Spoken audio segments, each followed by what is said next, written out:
Welcome back to the Pew, everybody. I'm your host, John Edwards, and here across the table from me, as always, is my co-host and cohort, Victor Adams. Yeah, and man, I want to know more about this trip to Atlanta. I know Brian was here. Yeah. He kind of talked about it, and also he was also to kind of talk about his experience at seminary, which is fascinating to me because, you know, I was kind of like in a theological program in the Protestant side, and so I kind of know that how deep theology can go and how it hurts your head.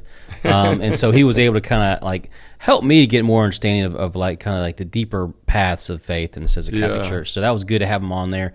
But also Atlanta, that's where he's from, and y'all kind of shared about that information. Yeah, so. It's kind of, we rotated. He was in my hometown, I was in his. But no, Brian was great to come on, man. I've always enjoyed him. He's a good friend, and he's always nervous when he comes on. You got to get him past those initial stages, but he shared a lot of things that I think probably would have helped some folks, you know, listen to it. And everything was great, you know, having him here. The mission in Atlanta was awesome, man. Like, I mean, I'm still overwhelmed by it. Those guys and ladies, everybody in that parish did just an amazing job. I mean, I've never been to one where there was like registration tables outside and like everywhere was restored stuff, and they had photo booths and all these things. And you know, walking into that church and listening to, you know, 600 people singing praise and worship before you're going to go profound. on. And, yeah, I bet. Yeah. Yeah, and then the pastor and the associate, you know, prayed over me in front of everybody. It was just an amazing experience, and there's fruit that's been born out of it. I mean, one of the guys, Roger, that was kind of my handler when I was there, he sent me a message the other night and said,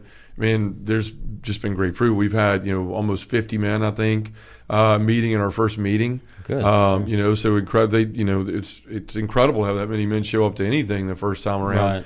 But then also the women, they started a Women of Faith or something like that, a group, and they had 120 women sign up. Wow. So I mean, the fruit is happening when we do these missions, and it just continues. Like we're continuing getting emails from places we work going, man, we're getting the same numbers, and guys are coming every week, and things are changing. We're excited, and old guys and young guys are doing this together for the first time, and all this stuff. And it's just, you know, that's when we listen to the Lord, and the Lord is trying to say there's different ways. You know, sometimes we're afraid to change. We're afraid to stop doing what we've been doing for so long. But you know what? Like, that's the reason Jesus came. You know, he came to change things, to shake things up. And sometimes we need that in our parishes and in our ministry. So that's what we're doing. We're going out there and just trying to introduce not a new way, it's the way of Christ to live in 4 different ways with each other, whether you're a women's group or a men's group. And so we're excited to do that. You know, we've got another invitation to go back to Marietta to a different parish because somebody was there. And the invitations keep piling in. I talked to the Archdiocese of Los Angeles the other day, talking to the Diocese of Metuchen. I mean, there's just a lot of people calling now because they see that, you know, this is working, and there's vibrant ministry to men happening. There's fruit bearing from it. Yeah. Yeah, so I'm excited for anybody that would look to have us out. We have a few spots left in 2023. There's a couple cancellations that, you know, side stuff happened or things didn't work out. It conflicted with something. So we're rescheduling those, but I do have some spots open in the end of this year. Of course, we've got a few spaces left in Lent and the first part of the year, but we're really booking into the latter half of 2024. If you want a vibrant ministry to men in your parish, if you want a parish mission that's going to move people to do something, to restore their identities, so many people struggle with that. I'm the sum of my sins, not the sum of God's love. We talk about all those things. And, you know, everywhere we're going, the Lord is just doing some great things.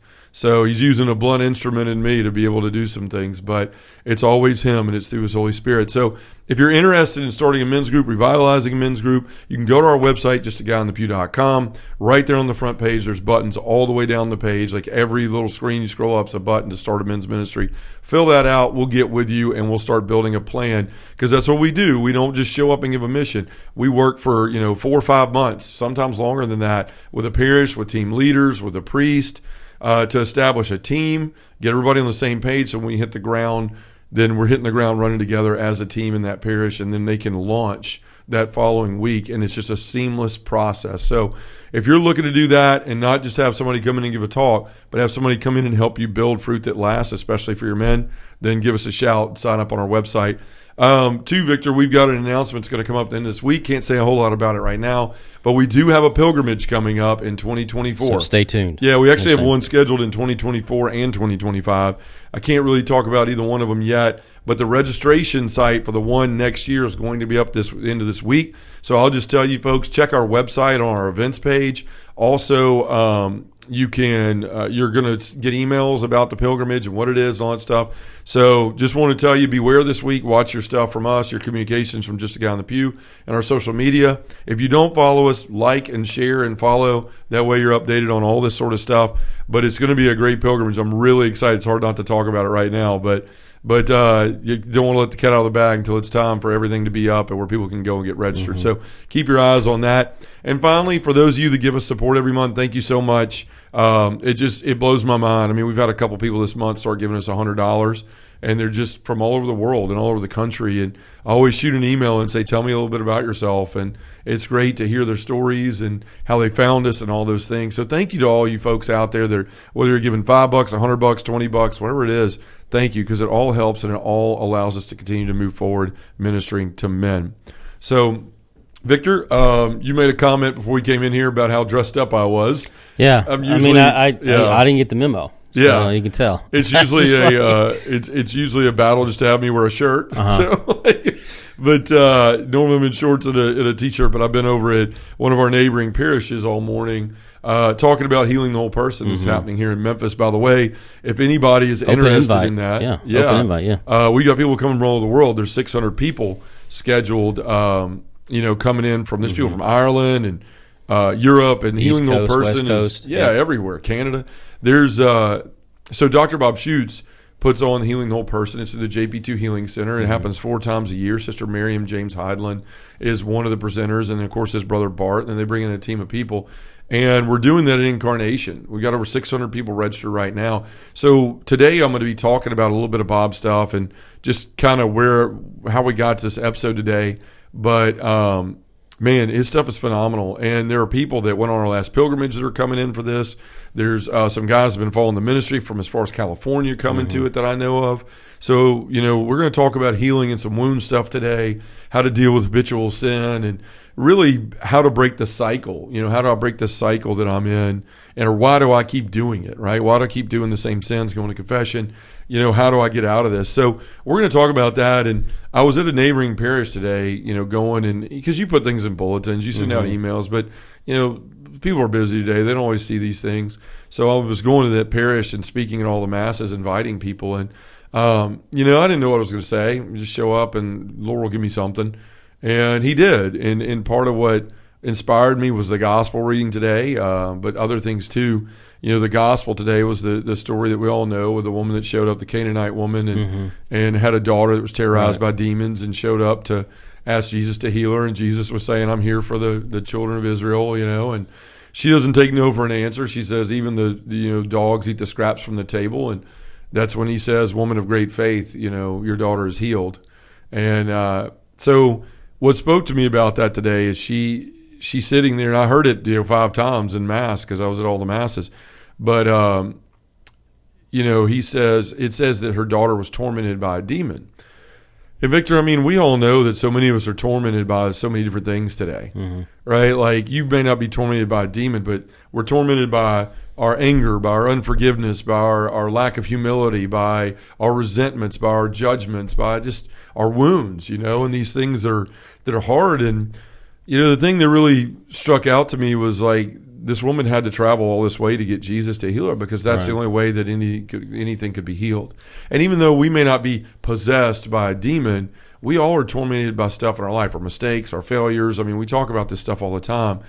And the only one that can really help us with that is Jesus, is letting him into those places, into our heart, and sitting with him and letting him do the work. But so many of us, we don't do that, and we continue to go back to confession, which is great. Don't ever stop going to confession. But we continue to struggle with the same things, and then we beat up on ourselves even harder.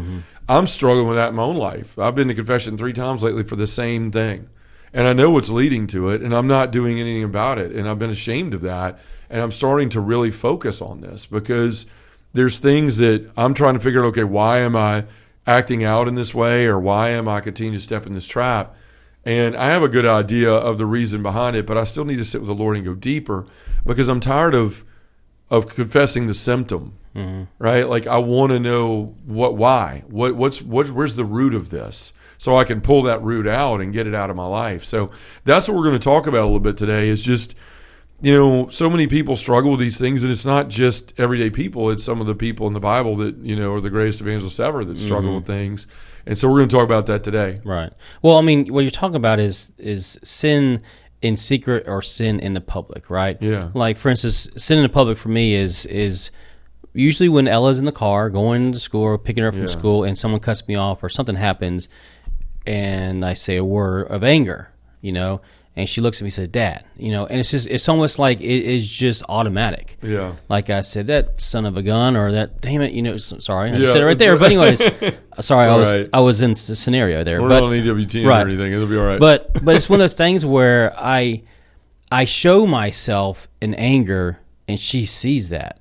Yeah. So, and of course, then I apologize, and there's some shame there, so that I don't mean it. It's just, it's a trigger that Daddy has, and I have to work on that.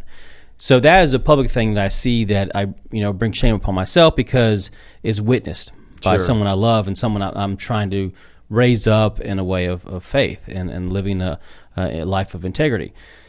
But when it's in secret, we have to assimilate the same things. Like, what if my wife saw me? What if my parents saw me? What if my children, all these things, like, what if the accountability is there that I have to make sure that to prevent me from doing this or prevent me from thinking about it or anything like that. And so, whatever we have to do to prevent ourselves from falling into that trap, or saying the same thing or doing the same thing or feeling the same way, like where we don't feel like we're capable of doing what we're supposed to be doing.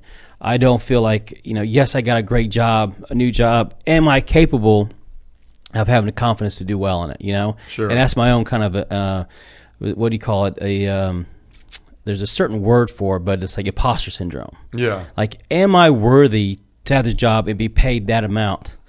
And am I able to accomplish the goals that they expect me to do? Sure. So there's that excitement, and there's that frustration, and there's that ability to go, am I worth who I think I am? And I think a lot of it's that self-confidence kind of, for me, it's always been self-confidence. Like, am I doing what I'm supposed to be doing? Am I living up to what people think of me living up to? And there's pressure on that, because, when you're doing something, especially in ministry, or you're involved in the church, you want to be seen as someone that is outwardly doing something for the Lord. Yeah. Right? And we're always in battle with our own personal frustrations or our own personal tendencies to be selfish, or to act out, or to say something that may be hurtful to somebody else, and those are sins too. Because, like I said, if we're not patient with, if we expect people to be patient with us, but we're not patient with other people, then that's a sin. Yeah, right. Well, and like I said, so many people are dealing with the same sins. Mm-hmm. I mean, that's where the frustration is for a lot of people is, why do I keep doing this? Why do I? And that's what drives people away from confession a lot. Is like, I'm tired of going back. I'm tired of asking the Lord for forgiveness. And a lot of times people fail at forgiving themselves, which is hard to do. I mean, a lot of times it's easier to accept the Lord's forgiveness than it is to forgive yourself. But people continue to struggle with this. And like I said, it wasn't, it's not like it's just normal everyday people like you and me. I mean, St. Paul talks about this too, and in the Bible I have, I think the heading is called the interior conflict with good and evil. But in Romans chapter 7:15, Paul says this. He goes, what I do not understand, right? But for I do not do what I want, but I do what I hate. And I think so many of us are getting that place where, like, I don't understand why I keep doing this. I don't understand. And the thing is, we all have that proclivity to sin inside of us. Like, we have original sin. And so we're constantly at war with what is spiritual and calling us to something higher, and the flesh. And St. Paul talks about that like a billion times in his letters, is the struggle between the spirit and the flesh. Right. And so, but he's even saying, what I do not understand. Why do I continue to do this? The Lord has saved me. Why do I struggle? And look, we're never, life is always a call to constant conversion, right? We're trying to give more and more of ourselves to God every day than we do sin. But, I think all of us can identify with what he's saying. Like, I don't do the good I want to do. I do the things I don't want to do. And he goes on in 7:19 to say, for I do not do the good I want, but I do the evil I do not want. And when we struggle in this and we're finding ourselves drawing a blank, like, why am I doing this? So let's just say, you're a guy that's drinking 15 beers a night, and you think, well, it's not a big deal. I'm just blowing off stress. Well, then you wind up when everybody else is asleep on your phone looking at something you shouldn't look at, and then you fall in another one. Fall into this sin of pornography or the purity of self or something like that, and it becomes a cycle. And that happens in various different sins for different people. That's just one that I know I have experienced in my life, and I know other guys have too, from just talking to a bunch of men in groups, is we don't even realize like some of the things we're choosing to do. Like gluttony in that moment led to impurity, right? And but why did the gluttony happen? Like, why did I drink that much beer? Or why do I keep losing my temper in that way? Or why is it so hard for me to forgive? Those are the questions we have to start asking. And that's what Paul is saying. St. Paul is saying, is like, I do not understand.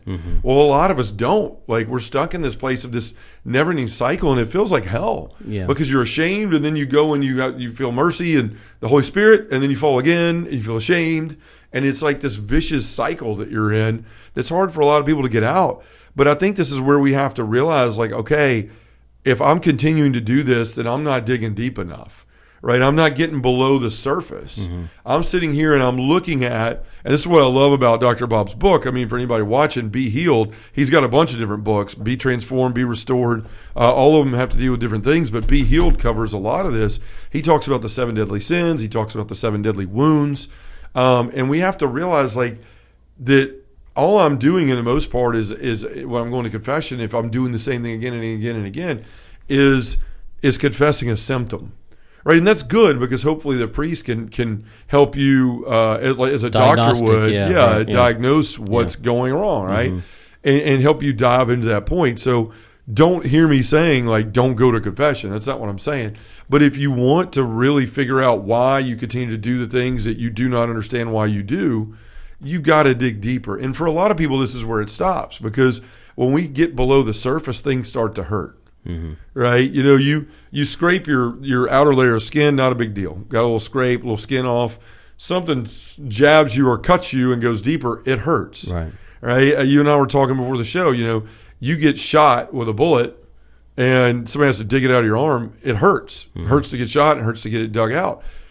The thing is, we're never going to get to the root of why we're doing things without a little pain and without a little self-discovery. Because a lot of reasons that we do things that we don't understand is because we are wounded in ways that we don't know, right? Whether those were self-inflicted wounds or those were wounds, family of origin wounds that were passed down from parents or from, teachers or whatever else, authority figures in our life. If we don't deal with those things, they manifest. And we don't even realize it. Like, that is so... I'll talk to so many guys that go like, I don't understand why I'm going home every night and pounding, 12 beers. I don't understand why I'm smoking pot still and I'm 45. I don't understand why I'm watching porn every single night. There's something that you're trying to medicate for, right? And the thing is, if we're just going to confession saying, oh, well, I was mad again, then you're going to continue to go in there and say I was mad. But the question is, why were you mad? What's going on? What's making you angry? And that's what Bob's books are so good at. I mean, and I recommend people diving into that or going to this conference or any of the other stuff that he puts on, because he really helps people get to this. But I think there's two things that we have to look at. Like we said in the in the gospel reading today, the only way that woman's daughter was healed was because Jesus was invited into the scene. And you were talking earlier about the woman's tenacity and not taking no for an answer. Would you speak to that? Yeah, well, that's the thing is that we know that the woman has a daughter. We don't know where the father is. So apparently she's probably been exhausted everywhere, and she heard this guy named Jesus. She's Canaanite. She's Canaanite, Jewish. Tyre and Sidon, right? Yeah. So it's not even really a Jewish area, right? Yeah. So the thing is that he's going to an area where he's never probably really been before. So, but his name has already been in the sense of evangelized out there. So there's somebody is here that has some kind of power or whatever, as a Gentile. Well, she's probably heard about him. Canaanite person would know. Him. Yeah. So anyways, they find they're Jewish and stuff, whatever. Of course, I'm reading into it, so forgive me about the gospel, but there's always a background to a story. We have to just assume that there is something there that leads up to a decision for her to make this call, to where she's calling out to a Jewish man, a rabbi, whatever, which usually the two cultures really don't ever commingle. So she's there in the midst of the crowd, and she's calling out, drawing attention. even the point where, Jesus isn't really ignoring her. He hears her, but like the disciples saying, she's getting crazy. She's disturbing the whole. She won't take no for an right. answer, She won't take no for an answer. And so she comes to him and personally says, Jesus, please help my daughter. And for all the mothers out there, who wouldn't do the same thing for their child? Right? Yeah. Who wouldn't plead their case, even though they're causing a scene or whatever? And if their child needs help, they're going to do what they're going to do. Yeah. It's called being the mama bear. Sure. Like saying, my child needs help. Please help. Yeah. I need someone to help me because we've done everything, and this is something that she's not good. And then she comes to Jesus, and Jesus says that word, right? But then she turns and says, yes, but even the dogs who are still members of the family still eat from the master's table. Scraps the table. Right, scraps the table. So, there's something there for us still. And again, I think in the Gospels, Jesus is always amazed at the Gentiles, for their faith is always more profound than the Jewish nation, right? Yeah. And I think he just continues to be amazed at they just believe. There's a difference with belief and faith. They believe with faith, meaning that something's going to happen. I'm expecting it to happen. And others say that just belief is it could happen, but sure. If it doesn't, that's all right. right. They didn't have all the same learnings that the Jews did, where they believed it would be some political war hero that was going to come in as the Messiah. Yeah. So they just saw Jesus for what he was, Right. But the woman was desperate. I mean, that's really what you see it. And she was desperate for anything, and she was coming in that's. If you're one of the folks that are currently struggling with why do I continue to sin the same way? Why do I have these habitual sins? The things that I continue to do all the time, right? The things that are driving me nuts. Why? I know this is a problem. I know when I do this, I'm going to wind up here. Why do I continue to do it? Then we have to get desperate too. And we have to do whatever it takes to start digging into what's going on within us to figure that out, right? And so I think Jesus shows us these things in two of the parts of the Gospels where he talks to people about healing. I mean, I go back to John chapter 5 verse 6 when he's at Bethesda, the healing pool of Bethesda, right. And I mean he asked the man, "Do you want to be healed?" Right. And I think that's the first question we have to ask ourselves, because there comes a point, whether you want to call it rock bottom or you just get fed up and you're enough's enough. I'm sick of this. I'm going to do something about it. I'm tired of feeling this way. That's kind of what Jesus is asking. Do you want to be healed? Are you ready now? Are you ready to go into what we have to do to fix this? And you have to give that yes. And then the second question is a question he asked the two, the blind men that are chasing him down to heal him. And he says, "Do you believe I could do this?" This is in Matthew 9:28. Do you believe I could do this? And I think this is the two things we have to get to in our life when we're talking about healing is, one, do you want to really be done with this? Because you have to be. You can't sit here and gripe about how you're going to confession because, again, I'll use the same example. You're housing a bunch of beer and being impure with yourself if you're not willing to stop doing that, right? And so, Jesus is saying that. Are you willing to do what it takes to find the peace and the healing and the joy you're looking for? If so, do you believe I can do this? Once we answer these two questions, then hold on to the rope, because Jesus is going to go in some places that are not comfortable, right? And you may wind up with something going, wow, something happened to me in the 4th grade that I had thought I'd forgotten about. But when Jesus takes me on this healing journey through healing prayer and all these things, then all of a sudden I'm taken back to something that I would have never in my own, tied a string to from point A to point B to why I'm behaving this way. With the thumbtacks, right? Right, yeah, with all that stuff. I mean, yeah. it's like inadequacy. I've talked about that on here. We've had episodes on it. That's something that I've always struggled with because of my relationship with my father. My father's inability to say, I'm proud of you, good job, I love you. And so for so long in my life, I was sitting there trying to do whatever I could to get people to love me, to get people to want to like me. It's too much sometimes to where it was just too much for people and I ran people off. Or, I did whatever anybody wanted me to do and I wound up with a 17-year addiction to cocaine. I made my own decisions, but it was wanting to fit in, wanting all those things. Mm-hmm. And so you have to be willing, and that was a painful journey for me. I've talked about on the show before with memories that Bob helped me get back to and with my dad and the truck and all those things. And I put my finger on it, and I was like, this hurts. Like, I remember sobbing like a baby when Bob took me through that memory, and trying to get Bob to stop a couple of times. Mm-hmm. But once I got through that pain, I started to go, oh, this is why I behave that way. And I don't have to behave this way. I have a choice, right? And so the thing that really struck me through all of that was, yeah, it hurts. Like when somebody goes in to remove something, a foreign body in your object in your body, or some sort of surgery. There's always going to be, the pain of the surgery, the recovery time, all that stuff. But then generally things are better, things are healed, things are restored. And that's the same thing Jesus wants to do. He's the divine physician. And yeah, sometimes he has to come in with a scalpel and cut places you don't want cut, and to move into places, and you kind of cover up and you bury.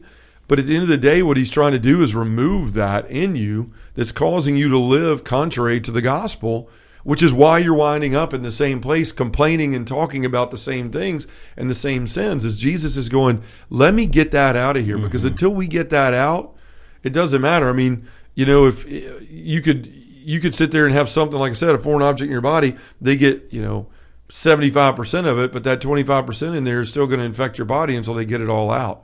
So healing is not like an instant process. It's something that the Lord does with us over time.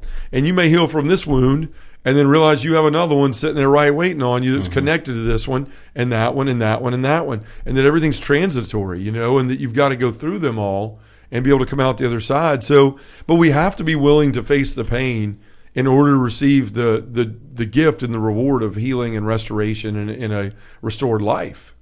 Well, that restoration is like, there's a bunch of shows about houses, right? Sure. Where people buy a house and they restore it and it looks like 100% different, right? Yeah. Well, that's the same way internally our soul is when we find ourselves really like, purging all those things we thought we deserved to carry around. Like Sure. our negative self-image of ourselves. Well, I deserve this because I was I did this to somebody, whatever. But what Christ is saying is that, no, you don't need to carry this. You feel bad, yes, but like, give it to me, and thoroughly, cast aside all these poor choices, these poor decisions, all these things that you have punished yourself in the past.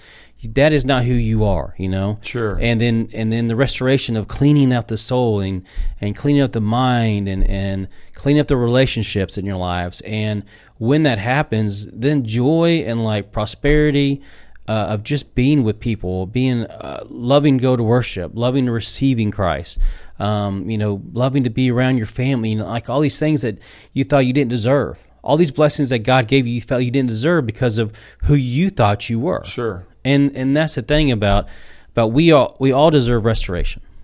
Christ wants all of us to be healed, to be restored to Him, and to live a life that He created us to be. Yeah. Not because we deserve it, but because we're worthy of it, because Right. He says so, right? Because He desires it for us. And so, I know that I've been going to confession a lot lately and struggling with the same things, and I've got this work to do in my own life. And it's one of these topics where, like, if one person's struggling with it, many people are probably struggling with it. And the only way that I've found in the past when I've gotten into these situations is, okay, it's time to sit down and really just invite the Lord into my heart and to lead me into places that I don't know, why I'm acting the way I'm acting. As St. Paul says here again, lamenting, what I do not understand. Right? For I do not do what I want, I do what I hate. And that's what he's talking about, is obviously sin, right? I continue to fall to the flesh and sin when all I want is this spirit and this goodness. Well, none of us are perfect. Paul wasn't either. He carried around a lot of baggage from his former life. And I guarantee you the devil used that to lead him into sin and things to do, to distract himself from that or anything. And sometimes that's how we wind up into it. We're looking for distraction. We're looking to numb ourselves. We're looking to escape, and those things turn into another sin and another sin and another sin. So the question we need to be asking ourselves, if we really want help with this, is why am I doing what I'm doing? Yeah. If you want to break the cycle, then you got to start going, all right, Lord, I don't understand this, but if I could sit quietly with you and I'm opening myself up, if I'll be the one to rip the Band-Aid off and to pull the scab off and let you just poke around in there, then together we can find the answers that we're looking for, and we can find that that restoration. And look, I realize some wounds are horrible. I mean, people have been raped, people have been molested, people have had family members ripped away from him in horrible ways. I mean, we've all had terrible things happen in our life, some more than others, to a degree of more of difficulty more than others. But God wants to bring us all through that, right? He wants to bring us all. There's nothing greater than him, and he can do that. But we have to let him, and we have to be willing to experience some pain and some being uncomfortable for a little while, but going deeper. And then it's just like any other tree. Bob uses a tree in his book all the time. And you see the surface above the tree. Here's what I could see. That's just like when I go to confession. This is what I see. I was impure with myself, or I drank too much, or I'm always yelling at my family. Those are the visible symptoms. But down below the surface is what we've got to get to. There's a taproot down there that's feeding that tree. And whatever it is feeding, if it's ungodly self-reliance or whatever it is that is that root wound that's causing the anger manifestations or the unforgiveness or everything else, that we've got to get to that lower level. Because here's the thing, and if you don't want to do it for yourself, then do it for those around you, because wounded people wound people, and you're going to pass on those wounds. You're going to pass on those things. Just like I had to deal with things because my father had unhealed wounds in himself, then I've probably placed some of those in Jacob and my girls that they're going to have to deal with sometime. I know I've put them in Angela because of the struggles I put her through. But the thing is, when we do the work, it's not the easy work. And this is where the rubber meets the road as being a Christian, right? It's not all sunshine and rainbows and holding hands with Jesus and running through the tulips. Sometimes we got to do some very uncomfortable and hurt things that are going to hurt us. But God is not doing it or allowing it to happen so that we're feeling pain or to torture us. He's saying, look, this is always going to, like, in the long term, sit down and take the pain now. Help me root it out so that you don't have to deal with it the rest of your life.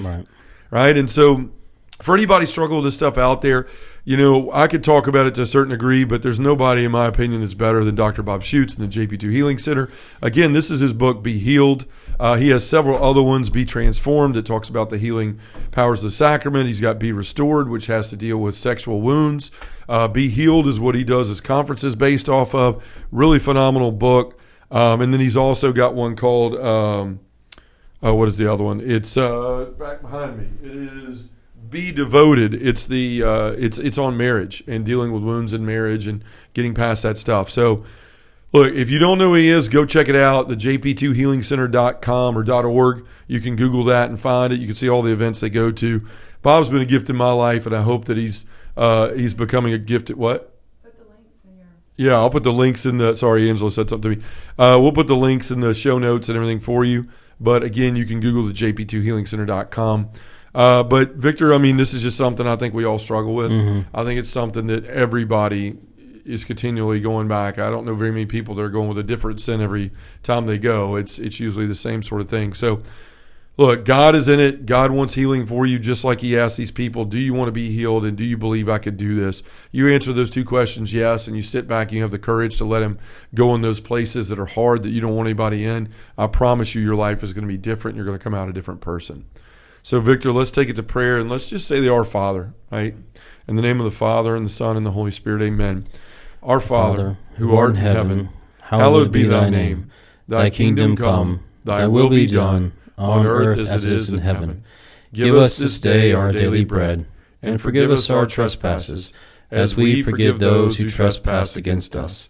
And lead us not into temptation, but deliver us from evil. In the name of the Father, and the Son, and the Holy Spirit, amen.